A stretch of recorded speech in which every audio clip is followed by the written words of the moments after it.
Hello students. आज का जो वीडियो है वो है हमारा क्वाड्रिलेटरल्स के टाइप के ऊपर कि एक क्वाड्रिलेटरल है तो उसके कितने टाइप्स हो सकते हैं। ठीक है, तो उस पर बेस्ड हमारा वीडियो है कि एक क्वाड्रिलेटरल के क्या टाइप्स होते हैं और उसके प्रॉपर्टीज क्या होते हैं।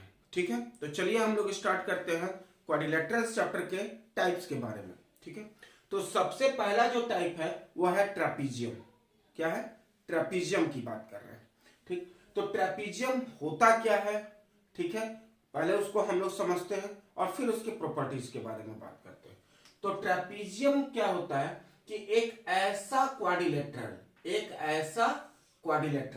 ठीक है, जिसका, अच्छा मान लिया क्वाड्रिलेटरल है, तो क्वाड्रिलेटरल है तो 4 लाइन सेगमेंट्स का एक क्लोज्ड फिगर होगा, उसी को हम लोग क्वाड्रिलेटरल कहते हैं। तो देखिए इस फिगर में 1 2 3 4 साइड्स है। अब 4 साइड्स में जब कोई दो साइड, कोई 2 अपोजिट साइड्स की बात करें, अगर वो पैरेलल होगा, वन एंड ओनली, कौन सा? अपोजिट पेयर, या तो ऊपर वाला पेयर या फिर साइड वाला पेयर, दोनों में से कोई एक ही पेयर जब पैरेलल होगा तब ये ऐसा जो फिगर बनेगा उसको हम लोग कहेंगे ट्रेपीजियम। क्या कहेंगे? ट्रेपीजियम। तो मान लीजिए ए बी सी डी, एक क्या है? एक हमारे पास क्वाड्रिलेटरल है। एबीसीडी को क्वाड्रिलेटरल क्यों कह रहे हैं? क्योंकि इसका 4 साइड्स है, 4 साइड्स है, तो ये एक क्वाड्रिलेटरल है। ठीक है, अब इस क्वाड्रिलेटरल में अगर ए बी साइड को अगर हम कंसीडर कर रहे हैं तो ए बी के अपोजिट कौन सा साइड है? डीसी। अगर इस क्वाड्रिलेटरल में ए बी जो है और ऐसा वाला सिंबल पैरेलल लाइन को क्या करता है? रिप्रेजेंट करता है, पैरेलल लाइन को रिप्रेजेंट करता है। अब पैरेलल लाइन का कॉन्सेप्ट यहां समझ लेते हैं। मान लीजिए कि दो लाइन है, ठीक है, दो स्ट्रेट लाइन की बात कर रहे हैं, और ये दो स्ट्रेट लाइन जब आपस में कभी नहीं मिले तब ऐसे लाइन को कहते हैं पैरेलल लाइन। और पैरेलल लाइन का एक प्रॉपर्टी ये होता है कि जब भी एक पॉइंट से हम परपेंडिकुलर ड्रॉ करेंगे, किसी भी पॉइंट से परपेंडिकुलर अगर हम ड्रॉ करेंगे, परपेंडिकुलर मतलब एक 90 डिग्री वाला लाइन, ठीक है, तो ये इसका कहलाता है, ये हाइट ऑफ पैरेलल लाइंस, दो लाइंस है उसका ये हाइट कहलाता है। ये हाइट का वैल्यू ईच केस में क्या होगा? सेम रहेगा, कांस्टेंट रहेगा। तो जब दो लाइन के बीच में अगर उसका डिस्टेंस कांस्टेंट रहता है तो इन दोनों लाइन को हम लोग कहते हैं पैरेलल लाइन। और पैरेलल लाइन का अगर रियल लाइफ एग्जांपल हम देखें तो हमारा जो बोर्ड होता है, ब्लैक बोर्ड या व्हाइट बोर्ड जो होता है, उसके दोनों अपर और लोअर जो लाइंस होते हैं, साइड्स होते हैं, वो एक लाइन को रिप्रेजेंट करता है और ये दोनों पैरेलल होते हैं। और दूसरा है रेलवे ट्रैक। रेलवे ट्रैक को तो आप लोग बहुत अच्छे से जानते होंगे। तो रेलवे ट्रैक जो होता है वो भी पैरेलल लाइन को रिप्रेजेंट करता है। तो अब देखिए अगर ए बी साइड को हम कंसीडर कर रहे हैं और ए बी साइड के अपोजिट में कौन सा साइड है? सी डी साइड है। तो अगर A B side C D side के पैरेलल हो जाए और ये दोनों साइड अगर आपस में नॉन पैरेलल हो तब इसको हम लोग कहेंगे क्या? कि ये एक क्या है? ट्रेपीजियम है। क्या है? ट्रेपीजियम। तो एक क्वाड्रिलेटरल ऐसा जिसका अपोजिट साइड अगर पैरेलल हो तो उसको हम लोग कहते हैं ट्रेपीजियम। ठीक है, अब ट्रेपीजियम का एक टाइप होता है। ठीक है, तो मान लेते हैं कि फिर हमारे पास एक दूसरा फिगर है, P Q R S.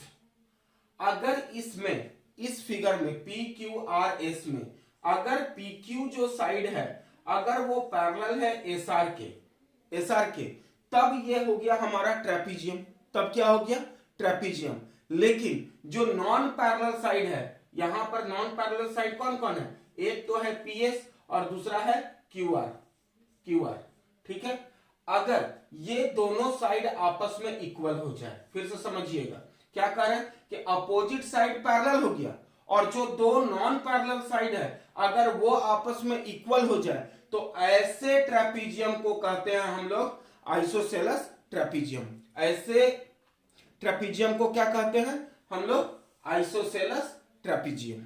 Okay, तो ये था हमारा ट्रेपीजियम का कॉन्सेप्ट। फिर से एक बार रिवाइज कर लेते हैं कि एक ऐसा क्वाड्रिलेटरल जिसका अपोजिट साइड क्या हो? आपस में पैरेलल हो, तो इसको कहते हैं हम लोग ट्रेपीजियम। और इसी का एक टाइप क्या है कि जब अपोजिट साइड पैरेलल है और जो नॉन पैरेलल साइड्स है वो अगर आपस में इक्वल हो जाए तो ऐसे फिगर को कहते हैं क्या, आइसोसेलेस ट्रेपीजियम। तो उम्मीद करते हैं ट्रेपीजियम का कॉन्सेप्ट आपको बहुत अच्छे से समझ में आया होगा। नेक्स्ट हमारा है पैरेललोग्राम। नेक्स्ट है पैरेललोग्राम। चलिए पैरेललोग्राम के बारे में हम लोग समझते हैं।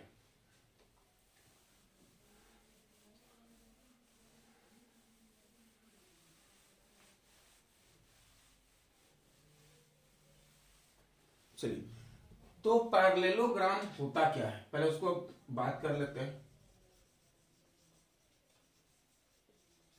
पैरेललोग्राम जब एक पेयर ऑफ पैरेलल लाइन, ठीक है, दूसरे पेयर ऑफ पैरेलल लाइन को कट करता है, मतलब दो पैरेलल लाइन हॉरिजॉन्टल और दो पैरेलल लाइन लगभग वर्टिकल के जैसा अगर कट करता है, ठीक है, तो कट करने से दो पैरेलल लाइन के सेट को कट करने से हमारे पास यहां पर एक क्वाड्रिलेटरल का फॉर्मेशन हो रहा है। ध्यान दीजिए, ए बी सी डी, ठीक है, ए बी सी डी, ठीक है।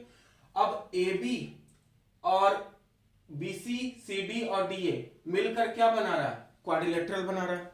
तो ये क्वाड्रिलेटरल तो है, लेकिन क्वाड्रिलेटरल में किस टाइप की बात कर रहे हैं, तो देखिए यहां पर अब दोनों पैरेलल लाइन होने का मतलब कि अगर रेस्ट ऑफ लाइन को अगर हम इरेज कर दें, हटा दें, तो एक इस टाइप का फिगर आएगा, ठीक है। इस टाइप का फिगर जब आएगा तो देखिए ए बी और सी डी आपस में क्या है, A B parallel to C D आपस में पैरेलल है, और ए डी पैरेलल टू किसके पैरेलल है, बीसी के। तो जब अपोजिट साइड आपस में पैरेलल हो जाए, अपोजिट साइड आपस में पैरेलल हो जाए, तो ऐसे फिगर को हम लोग कहते हैं कि ये क्या है, पैरेललोग्राम है। क्लियर, ये ऐसा फिगर क्या हो गया हमारा, पैरेललोग्राम हो गया। अब पैरेललोग्राम तो मालूम चल गया क्या, कि दोनों अगर अपोजिट साइड आपस में पैरेलल हो जाए तो हम उसको पैरेललोग्राम कहेंगे। तो इसका प्रॉपर्टी होता है क्या, पहला कि जो अपोजिट साइड जो पैरेलल है, जो साइड पैरेलल है वो साइड आपस में इक्वल भी होगा, ठीक है। जो साइड पैरेलल है वो साइड क्या होगा, आपस में इक्वल भी होगा। तो हम लोग कह सकते हैं कि एक क्वाड्रिलेटरल तभी पैरेललोग्राम बन सकता है जब उसका अपोजिट साइड्स पैरेलल हो और इक्वल हो, और दूसरा जो अपोजिट साइड है वो भी आपस में क्या हो, पैरेलल हो और इक्वल हो। तब क्या होगा कि ऐसा जो फिगर बनेगा इसको हम लोग कहेंगे पैरेललोग्राम।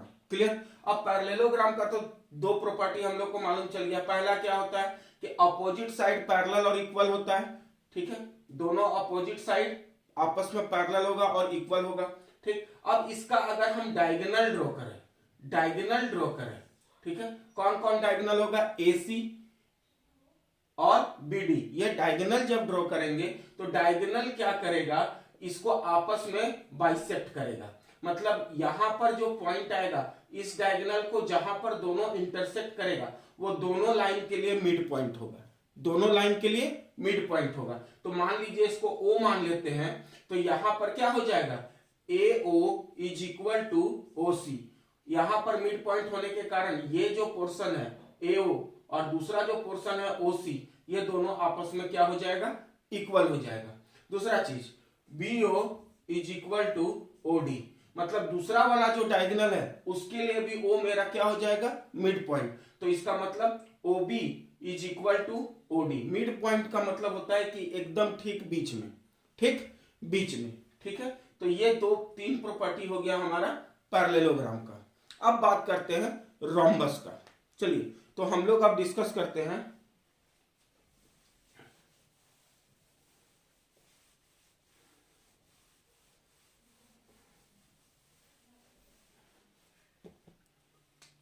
अब हम लोग डिस्कस करते हैं रोम्बस को।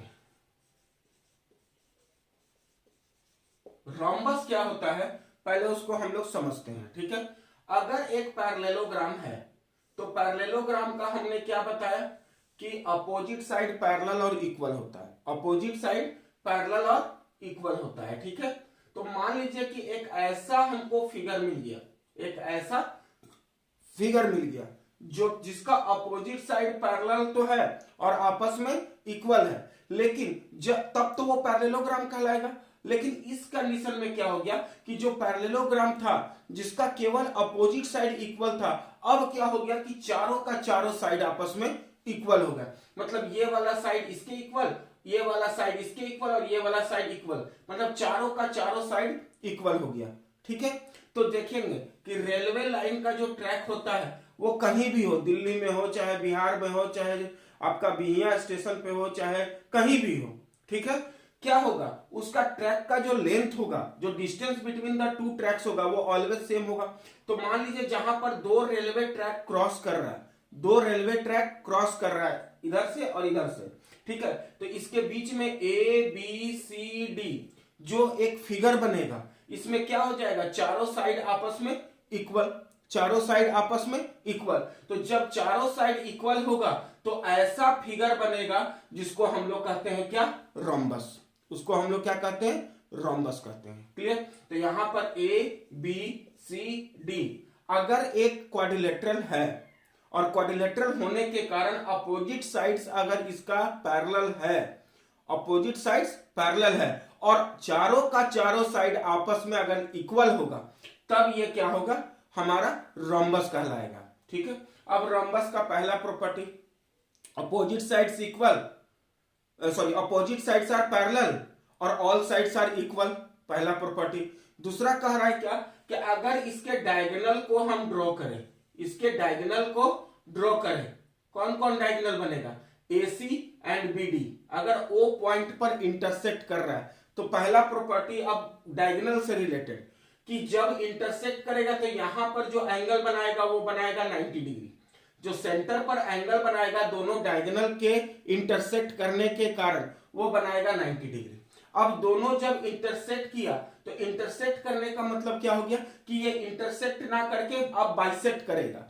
तो जिस तरह पैरेललोग्राम में डायगोनल बाइसेक्ट कर रहा था, इस कंडीशन में भी डायगोनल्स क्या करेंगे, आपस में बाइसेक्ट करेंगे। और बाइसेक्ट करने का मतलब क्या हो गया कि O जो है वो AC का भी मिड पॉइंट हो गया और BD का भी मिड पॉइंट हो गया, लेकिन इसके बीच में जो एंगल बनेगा वो क्या बनेगा, 90 डिग्री। यह था प्रॉपर्टी ऑफ रोम्बस। क्लियर, अब चलिए नेक्स्ट हम लोग बढ़ते हैं रेक्टेंगल के बारे में कि रेक्टेंगल क्या कह रहा है।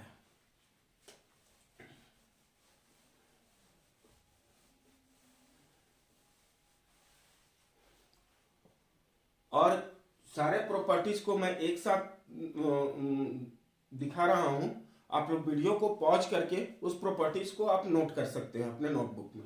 चलिए अब बात करते हैं हम लोग किसका, रेक्टेंगल का। ठीक है, तो रेक्टेंगल की जब हम बात कर रहे हैं, ठीक है, तो एक ऐसा फिगर का बात कर रहे हैं, जैसे मान लीजिए कि रेक्टेंगल जो बना है वो कहां से बना है, क्वाड्रिलेटरल से। अब क्वाड्रिलेटरल के टाइप्स को जब हम पढ़ रहे हैं तो इसमें भी 4 साइड्स होगा। चलिए 4 साइड्स होगा, ठीक है, इसमें भी कितना साइड्स होगा, 4 साइड्स, क्योंकि ये क्वाड्रिलेटरल का एक टाइप है। ठीक, तो इस पोर्शन को हम लोग लेंथ मानते हैं और इस पोर्शन को ब्रेथ मानते हैं। ठीक है, तो इसमें भी पैरेललोग्राम की तरह क्या प्रॉपर्टी है कि इसका जो अपोजिट साइड्स है वो भी दोनों क्या है, आपस में पैरेलल है, आपस में पैरेलल है। रेक्टेंगल में भी अपोजिट साइड्स क्या होते हैं, पैरेलल होते हैं और इक्वल भी होते हैं, आपस में इक्वल होते हैं। तो फिर बोलिएगा कि पैरेललोग्राम और रेक्टेंगल में डिफरेंस क्या है। तो पैरेललोग्राम और रेक्टेंगल में ये डिफरेंस है कि रेक्टेंगल का ईच एंगल, सभी एंगल जो बनेगा उसका वैल्यू जो होगा वो 90 डिग्री होगा। ठीक, और 90 डिग्री के अलावा कोई भी एंगल बन जाए तो उस रेक्टेंगल को हम लोग कहते हैं पैरेललोग्राम। तो एक ऑब्जेक्टिव क्वेश्चन यहां से आप लोग को मिल रहा है क्या कि पैरेललोग्राम ही रेक्टेंगल हो सकता है, कब, जब उसका ईच एंगल क्या हो जाए, 90 डिग्री हो जाए। क्लियर, तो यही डिफरेंस है पैरेललोग्राम और रेक्टेंगल में कि रेक्टेंगल का ईच एंगल 90 डिग्री होता है और पैरेललोग्राम जो होता है उसको, उसका जो एंगल होता है वो 90 डिग्री नहीं होता है। पैरेललोग्राम का मैं ये नहीं कह रहा कि एंगल 90 डिग्री नहीं होगा, होगा, लेकिन जैसे ही वो 90 डिग्री हो जाएगा उस पैरेललोग्राम को हम स्पेशल नाम से जानते हैं और उसको हम लोग कहते हैं रेक्टेंगल। क्या कहते हैं, रेक्टेंगल। क्लियर, तो यहां पर क्या हो गया कि एक अगर रेक्टेंगल है तो उसका क्या है, all angles 90 degree, all angles 90 degree. अब एक चीज और, अगर रेक्टेंगल है तो इसके प्रॉपर्टी के बारे में भी बात कर ले, opposite sides parallel and equal. तो जैसा पैरेललोग्राम का चल रहा था इसमें भी वैसा ही चल रहा है। इसमें भी अगर हम डायगोनल ड्रॉ करें तो डायगोनल क्या होता है, आपस में क्या करता है, बाइसेक्ट करता है। लेकिन रेक्टेंगल में एक प्रॉपर्टी और अलग है, अगर ए बी सी डी हमारे पास रेक्टेंगल है और ए सी और बी डी को अगर हम डायगोनल माने हैं तो ए सी जो डायगोनल है वो बी डी डायगोनल के बराबर होगा। मतलब इस केस में दोनों का दोनों डायगोनल क्या हो जाएगा, सेम हो जाएगा। समझ में आया? चलिए अब आगे बढ़ते हैं, स्क्वायर के बारे में बात करते हैं।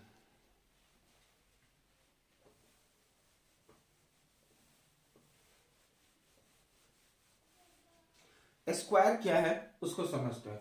मान लीजिए एक रेक्टेंगल है हमारे पास। अब रेक्टेंगल को हमने क्या किया कि मन कर रहा था कि रेक्टेंगल है, ठीक है, उसका लेंथ ब्रेथ से ज्यादा है। अब हमने क्या किया कि उसके लेंथ वाले पोर्शन को उतना ही कर दिया जितना कि इसका ब्रेथ वाला है। मतलब लेंथ और ब्रेथ दोनों का वैल्यू को क्या कर दिए, इक्वल कर दिए। अब लेंथ और ब्रेथ जब इक्वल हो गया तो कैसा फिगर मिल रहा है, एक ऐसा फिगर क्वाड्रिलेटरल जिसका सभी का सभी साइड क्या है, आपस में इक्वल है, आपस में इक्वल है, ठीक है। लेकिन रेक्टेंगल में क्या होता है, ईच एंगल 90 डिग्री होता है। तो यहां पर जो एक ऐसा क्वाड्रिलेटरल बना जिसका चारों साइड आपस में क्या है, इक्वल है, और ईच एंगल जो बना रहा है, मेजर कर रहा है, वो कितना डिग्री का कर रहा है, 90 डिग्री का। तो जैसा एक रेक्टेंगुलर फिगर से जब हम उस फिगर को इस तरह कन्वर्ट करते हैं कि उसका ऑल साइड्स इक्वल हो जाए, ऑल साइड्स इक्वल हो जाए, ठीक है, तो उसको हम लोग कहते हैं क्या, स्क्वायर। क्या कहते हैं, स्क्वायर कहते हैं। तो स्क्वायर तो हम लोग समझ गए। अब इसके प्रॉपर्टीज के बारे में डिस्कस करते हैं। तो सेम प्रॉपर्टी जैसा पैरेललोग्राम कर रहा है वो, क्योंकि उसी का ये स्पेशल केस है तो उसका प्रॉपर्टी को ये फॉलो करेगा। क्या, opposite sides are parallel and equal, each angle measures 90 degree, each angles measures 90 degree. और अगर इसका हम डायगोनल बना दें, इसका हम डायगोनल बना दें, ध्यान दीजिए कौन कौन डायगोनल बनेगा। अगर इसका नेमिंग किए हैं ए बी सी डी, तो ए सी और बी डी जो डायगोनल बनेगा, ठीक है, वो आपस में तो इक्वल होगा। A B is equal to, sorry, A C is equal to B D, A C is equal to B D, ये दोनों आपस में क्या होगा, इक्वल होगा, ठीक। और इक्वल होने के बाद अगर ये दोनों बाइसेक्ट कर रहा है, ओ पॉइंट पर क्या करेगा, बाइसेक्ट करेगा। बाइसेक्ट करने का मतलब ये इसके इक्वल, ये इसके इक्वल। अच्छा, दोनों डायगोनल अगर इक्वल है, अगर ओ मेरा मिड पॉइंट है, तो ये दोनों अगर लाइन इक्वल है तो दोनों का हाफ करेंगे तो इक्वल होगा। मतलब चारों का चारों क्या हो जाएगा, O A, O B, O C and O D, ये चारों का वैल्यू क्या हो जाएगा, इक्वल हो जाएगा, ठीक है। और क्या एक और इसमें प्रॉपर्टी ऐड हो जाता है कि जो एंगल बाइसेक्ट कर रहा है वो यहां पर जो एंगल सेंटर पर एंगल बनाएगा, किसके द्वारा, दो डायगोनल्स के बाइसेक्ट करने के कारण जो सेंटर पर एंगल बनेगा वो मेरा कितना बनेगा, तो वो बनेगा 90 डिग्री, वो बनेगा 90 डिग्री। क्लियर? तो यही प्रॉपर्टी था किसका, स्क्वायर का। अब स्क्वायर और रोम्बस में डिफरेंस क्या है, तो स्क्वायर और रोम्बस में यही डिफरेंस है कि जो स्क्वायर का ईच एंगल होता है वो 90 डिग्री होता है और रोम्बस में ईच एंगल 90 डिग्री नहीं होता है, ठीक है। दूसरी चीज, स्क्वायर में जो डायगोनल होता है वो दोनों का दोनों आपस में इक्वल होता है, लेकिन रोम्बस में क्या होता है, दोनों डायगोनल आपस में इक्वल नहीं होता है। क्लियर? यहां तक समझ में आया। अब लास्ट जो है वो क्वाड्रिलेटरल का, वो है काइट। चलिए अब हम लोग काइट को समझते हैं। सबको पतंग उड़ाना पसंद है, सबको पतंग उड़ाना पसंद है, और उम्मीद करते हैं कि जो जो पतंग उड़ाते होंगे और मेरे वीडियो को देख रहे हैं तो एक बार कमेंट कर दीजिएगा कि यस, हमें पतंग उड़ाना पसंद है। मुझे भी पतंग उड़ाना बचपन में बहुत पसंद था, लेकिन हमसे पतंग उड़ता ही नहीं था, ठीक है। तो चलिए हम लोग बात करते हैं काइट के बारे में। किसके बारे में? काइट के बारे में। काइट क्या है? अगर हम पतंग उड़ा नहीं सके तो बना तो जरूर सकते हैं, और वो भी ब्लैक बोर्ड पर। ठीक है, तो देखिए इस टाइप से पतंग बनता है, इस टाइप से पतंग बनता है। ठीक है, इसी को हम लोग कहते हैं काइट। इस टाइप का जो शेप होता है इसी को हम लोग कहते हैं काइट। ठीक है, अब काइट को क्या हम दो भाग में बांट सकते हैं? तो भाग में कैसे बांटना है उसको समझिए। हम लोग अपर पार्ट और लोअर पार्ट में डिवाइड करते हैं। तो ये दोनों वर्टेक्स को मिलाते हैं जब आपस में, तो देखिए काइट मेरा एक, इसको अगर हम एक्सटेंड कर दें, ठीक है, तो ये अपर पार्ट हो गया और ये लोअर पार्ट हो गया। ठीक, तो देखिए इसका भी कितना साइड है? 4 साइड्स है। कितना साइड्स है? 4 साइड्स है। अब 4 साइड्स में है तो ये क्वाड्रिलेटरल है। ठीक है, अब क्वाड्रिलेटरल है तो कैसा टाइप का क्वाड्रिलेटरल है? तो एक इस टाइप से इसको अरेंज किया गया है कि इसका नाम दिया गया है काइट। अब काइट का स्पेशल प्रॉपर्टी क्या होता है कि जब इसको हम दो भाग में बांट दें, अपर एंड लोअर पार्ट में, तो अपर पार्ट में जो जो साइड होगा, जो जो साइड होगा, जैसे ये साइड और ये साइड, इन दोनों साइड को हम एडजेसेंट साइड कह सकते हैं। तो अपर पार्ट का जो एडजेसेंट साइड है और लोअर पार्ट का जो एडजेसेंट साइड है, ये वाला और ये वाला साइड, ये वाला और ये वाला साइड, ये दोनों आपस में क्या होता है? इक्वल होता है। अगर अब इसका नेमिंग कर दे ए बी सी डी, ठीक है, तो हम लोग इजीली कह सकते हैं कि इसका पहला प्रॉपर्टी होता है कि A D is equal to C D. ये वाला जो साइड है वो इस वाले साइड के इक्वल है। और दूसरा क्या होता है? A B is equal to B C. ये वाला जो साइड है वो इस वाले साइड के इक्वल है। तो क्या कह रहा है? तो काइट हम कब कहेंगे? तो एक ऐसा हमको क्वाड्रिलेटरल मिल जाए जिसको हम अपर और लोअर पार्ट में अगर डिवाइड करें, अपर और लोअर पार्ट में डिवाइड करें, तो अपर वाले के दोनों जो साइड है, एडजेसेंट साइड, वो आपस में इक्वल होने चाहिए, और लोअर पार्ट का भी जो दो एडजेसेंट साइड है वो भी आपस में क्या होना चाहिए? इक्वल होना चाहिए। क्लियर? तो यही हमारा था क्या? Types of quadrilateral. और उम्मीद करते हैं कि टाइप ऑफ क्वाड्रिलेटरल आपको बहुत अच्छे से समझ में आया होगा और उसके प्रॉपर्टी को भी आप बहुत अच्छे से अब समझ चुके हैं। ठीक है, तो चलिए आज के लिए इतना, नेक्स्ट क्लास में मिलते हैं, तब तक के लिए धन्यवाद।